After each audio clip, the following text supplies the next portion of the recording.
Doctor ने मेरे को चेक किया, फिर मेरे को कहा कि बच्चेदानी का मुंह खुला नहीं है, तुम घर जाओ, जब बच्चेदानी का मुंह खुल जाएगा तब आना। हेलो दोस्तों, मैं निर्मला फिर से एक नई वीडियो में आप सभी का मेरे यूट्यूब चैनल में स्वागत करती हूँ। कैसे हो आप सब? उम्मीद करती हूँ स्वस्थ मस्त होंगे और हम पूरे परिवार भी स्वस्थ मस्त हैं दोस्तों। कुछ अच्छे भी हैं, कुछ नहीं भी हैं। मैं ही आजकल बीमार पड़ रही हूँ दोस्तों। डिलीवरी के बाद पता नहीं क्या हो रही है, कुछ ना कुछ हो ही रही है मेरे साथ में। इससे पहले कि मेरे साथ कुछ नहीं होता था, तबीयत ज़्यादा ख़राब नहीं होता था दोस्तों।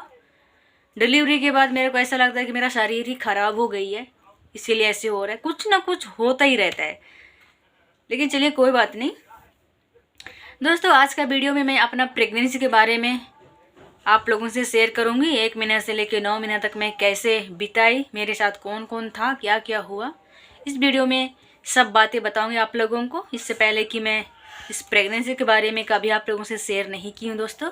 तो चलिए हम वीडियो को करते हैं शुरू, आप लोग आखिरी तक बने रहिएगा। ये तो सभी को पता है दोस्तों कि लेडी जब प्रेग्नेंट हो जाती है तो पीरियड आना बंद हो जाती है ना। तो वैसे मेरे साथ हुआ दोस्तों, पीरियड आना बंद हो गया। तो मेरे को लगा कि मैं पतली दुबली हूँ इसीलिए पीरियड नहीं हो रहा है। हम यही सोच के बैठे दोस्तों। तो अगले महीने का हम इंतज़ार करते हैं, इस महीने में नहीं आया तो अगले महीना हो जाएगा। लेकिन अगले महीना भी नहीं आया दोस्तों। फिर भी हमने प्रेगनेंसी किट ला के टेस्ट नहीं किया दोस्तों। गाँव भी जाना था। तीसरा महीना मेरा शुरू हो गया दोस्तों, ठीक है। तीसरा महीना में मैं दुनिया घूम के आई, दिल्ली से बाहर पता नहीं कहाँ कहाँ घूम के आई, उछल कूद करी, पहाड़ चढ़ी, कहाँ क्या की, बस में सफ़र की 5-6 घंटे का, और गांव देहात का रास्ता बहुत ज़्यादा उबड़ कबड़ होती है दोस्तों। सब चीज़ मैंने करी, मेरा मिस कैरेज नहीं हुआ दोस्तों। बहुतों का कहना है और होता भी है मिस कैरेज, 3 महीने तक ख्याल ना रखो तो हो जाता है, बोलते हैं लोग, है ना। लेकिन मेरा ऐसा नहीं हुआ दोस्तों। केयर बिल्कुल भी नहीं करी अपने आप को, कुछ ध्यान नहीं दी मैंने। मेरे को लगा कि मैं प्रेग्नेंट हूँ ही नहीं, मेरे को पता ही नहीं चला। मेरे को लगा कि मैं प्रेग्नेंट ही नहीं हूँ। बस मैंने यही सोच के बैठा था कि मेरे शरीर में खून नहीं होगा इसलिए नहीं आ रहा है। सब चीज़ अच्छा रहा। फिर वहाँ से रिटर्न हमने दिल्ली आया। चौथा महीना हमारा शुरू हो गया। चौथा महीना में भी हमने टेस्ट नहीं किया, ठीक है, किट ला के डॉक्टर के पास। चौथा महीना के एंड में हमने डॉक्टर के पास गए। जब मेरे को ज़्यादा खांसी होने लगा और उल्टी आने लगा, रुक नहीं रहा था खाना पेट में, तब हम गए। फिर वहाँ से हमें पता चल जाता है दोस्तों, जब डॉक्टर वहाँ पे हमें चेक करता है तो पता चल जाता है कि हाँ मैं प्रेग्नेंट हूँ। बता देते हैं वहाँ पे कि आप प्रेग्नेंट हो, तो हमें तसल्ली हो जाता है। 3.5 महीने तक कोई अपना ध्यान नहीं दिया, केयर नहीं किया, जैसे चाहो वैसे किया मैंने, सब चीज़ उछल कूद हर चीज़ किया मैंने, और कोई हमने टेस्ट नहीं किया, चेक नहीं किया अपना प्रेगनेंसी, ठीक है। फिर ऐसे ही होता रहा। फिर 5वां महीना आ गया। 5वां महीना में बेबी हलचल करता है ना, किसी किसी का पहले होता है, किसी किसी का बाद में होता है। तो मेरा 5वें महीने में हो गया था दोस्तों। बाबू हलचल किया तो मेरे को लगा कि हाँ मैं वाकई में प्रेग्नेंट हूँ, कि मेरे पेट में कुछ हलचल किया। फिर मेरे को बहुत अच्छा लगा दोस्तों। फिर ऐसे ही होता रहा। डॉक्टर के पास आना जाना चेकअप के लिए, अल्ट्रासाउंड के लिए होता रहा। खाती पीती गई, जैसे जैसे डॉक्टर कहता रहा वैसे वैसे मैं करती रही, ठीक है। फिर ऐसे होते होते प्रेगनेंसी बढ़ता गया, पेट आगे निकलता गया। मेरे शरीर में खून की कमी थी दोस्तों, हेमोग्लोबिन बोलते हैं ना, वो कम था मेरे अंदर। तो उसके लिए अनार चुकंदर ये सब खाने के लिए डॉक्टर ने बहुत बोला था। मैं वह सब बहुत खाई दोस्तों, लेकिन भी हेमोग्लोबिन पूरा नहीं हुआ दोस्तों जितना होना चाहिए था, ठीक है। 8वां महीना आ गई प्रेगनेंसी का। 8वें महीने में अल्ट्रासाउंड के लिए बोल दिया डॉक्टर ने हमें। अल्ट्रासाउंड 8वें महीने आखिरी होता है ना, और थोड़ा सा वो महंगा होता है। बेबी 2.5 किलो का हो गया था, अल्ट्रासाउंड में पता चला। तो इससे पहले कि मैं नेट में सर्च करके देख चुकी थी दोस्तों, और इधर उधर से भी बातें सुनी थी मैं, कि 3 kg का बच्चा हो जाता है तो थोड़ा सा नॉर्मल डिलीवरी होने में दिक्कत होती है। अगर 3 किलो का हो गया तो हो सके मेरे को भी ऑपरेशन कराना पड़ जाए। तो यही सोच के मैंने अपना खाना पीना वहीं पे रोक लगा दी दोस्तों। खाना पीना 8वें महीने से मैंने कम कर दिया। उठने बैठने नहाने धोने खाना बनाने में बहुत ज़्यादा दिक्कत होता था मेरे को, और मेरा पैर भी थोड़ा थोड़ा सूजा हुआ था। मैं ज़्यादा देर खड़ी नहीं हो पाती थी, मेरा पैर बहुत ज़्यादा नोचता था। ये जो पैर है ना, ये बहुत ज़्यादा, ये अंदर से ऐसे लगता था कीड़ा चल रही है, बहुत काट चुन चुन होता था। 8वें महीने से डॉक्टर ने बोल दिया था मेरे को दोस्तों कि टहलना शुरू कर दो।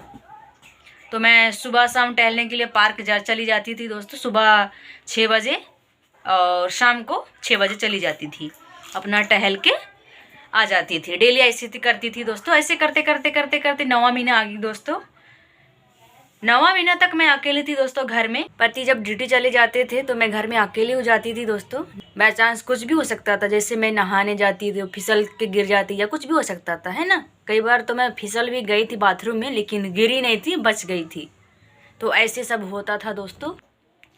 मैं ऐसे बैठती थी दोस्तों, ऐसे बैठती थी 9वें महीने में, और नीचे ज़मीन पे ही बैठती थी मैं, ज़मीन पे ही कंफर्टेबल होती थी। और डॉक्टर ने तो सीधा लेटने के लिए मना करते हैं प्रेगनेंसी में, है ना, करवट होकर सोना पड़ता है। 9वें महीने में 15 तारीख के बाद मेरे को थोड़ा सा हल्का हल्का पेट कड़क होना शुरू हो गया। 3-4 दिन के बाद मेरा लेबर पेन शुरू हो गया दोस्तों। लेबर पेन मेरा 12 बजे से शुरू हो गया दोस्तों। मेरे को लगा कि ये तो होगा, एकदम से आता है फिर चला जाता था, ठीक है, सेकंड के लिए आएगा फिर चला जाएगा, दर्द गायब हो जाएगा।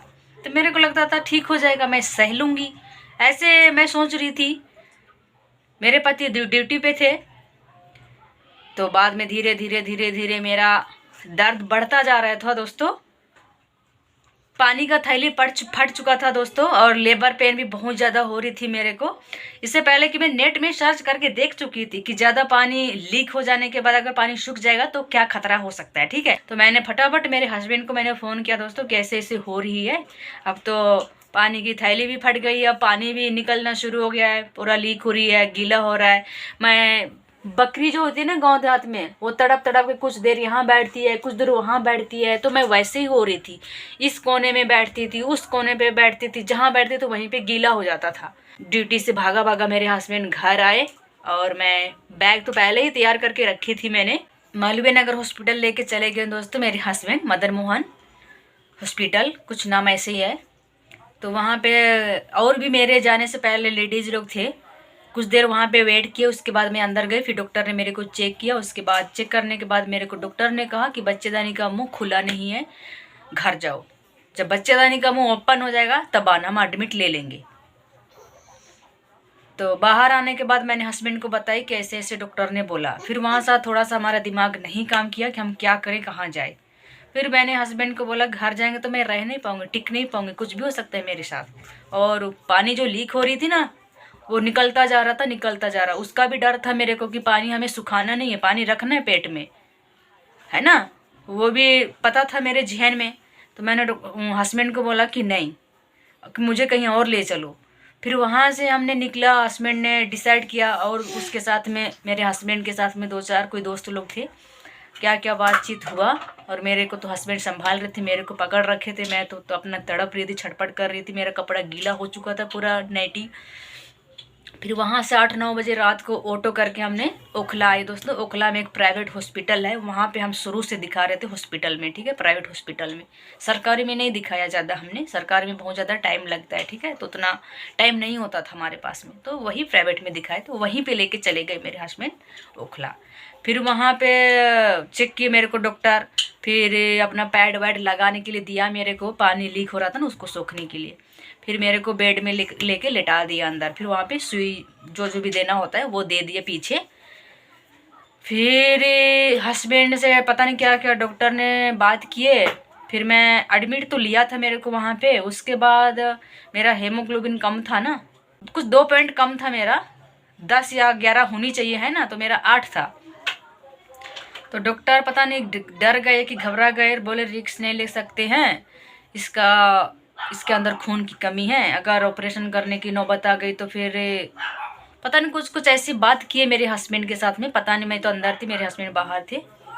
शुरू में तो एडमिट ले लिए थे वहाँ पर भी, फिर बाद में वहाँ का डॉक्टर भी मना कर दिया दोस्तों। मेरे हस्बैंड को बोल दिया कि तुम बड़ा हॉस्पिटल ले जाओ। तो मेरे हस्बैंड घबरा गए वहाँ पे 2 मिनट के लिए कि अब क्या होगा।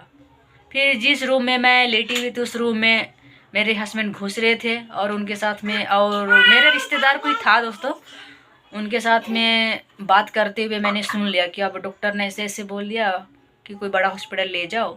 ऐसे बात करते हुए मैंने सुन लिया था बेड से, ठीक है। फिर मैं भी घबरा गई अंदर से। फिर मैंने सोचा कि अब क्या होगा, मैं किस मुसीबत में आ गई हूँ।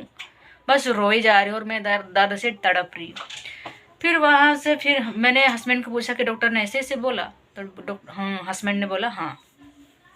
फिर वहाँ से अपना बेड से मेरे को उठा लिए दोस्तों, फिर हॉस्पिटल से बाहर लेके आ गए।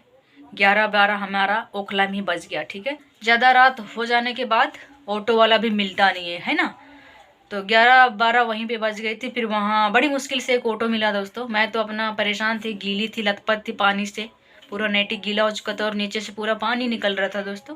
इसमें शर्माने वाली कौन सी बात है ना, इसमें शर्म की बात कुछ नहीं है दोस्तों। जो मेरे साथ में हुआ है वही बातें बता रही हूँ। पूरा गीला हो गई थी मेरी नेटी सब। एक अंकल टाइप का था, वो ऑटो वाला राजी हो गया दोस्तों हमें लेने के लिए हॉस्पिटल। तो उसी में हम बैठ के मेरे हस्बैंड ने ले गए दरियागंज कस्तूरबा हॉस्पिटल। दिल्ली का बहुत बड़ा है दोस्तों, बहुत बड़ा है वो। वहीं पे लेके चले गए मेरे को। पापा दरियागंज हॉस्पिटल पहुंच गए हम।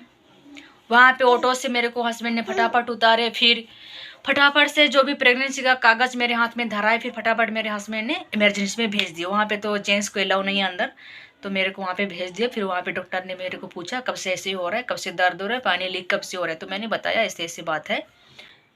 वहाँ का डॉक्टर मेरे को फटाफट चेक किए। फिर बोले डॉक्टर ने, अरे तुम्हारा तो टाइम हो गया, चलो चलो लेबर रूम में ले चलो इसको, बोले। फिर फटाफट से मेरे को वहाँ पे चेयर पे बैठाए, व्हील चेयर होती है ना, उसी में बैठाए मेरे को। फिर लेबर रूम के अंदर ले गए दोस्तों।